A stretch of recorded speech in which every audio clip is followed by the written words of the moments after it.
This week I saw this comedian, and he's pretty funny, but anyway, he was saying on a scale of 1 to 10, he was a 5. And I was thinking, a 5. I wonder on a scale of 1 to 10 what number I am. And so that was the number he thought he was. He went through this whole routine about why he thought he was a 5.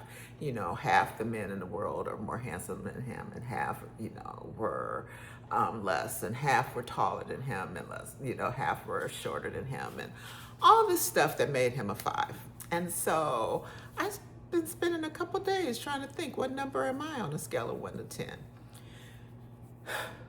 Sadly, I don't give myself such a high number.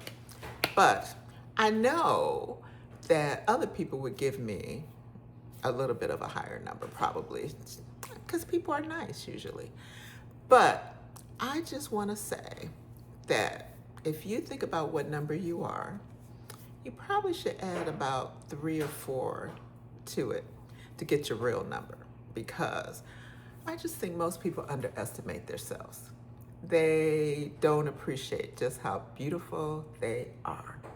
So take you and your 10 self out and have a great day. Find your own glow.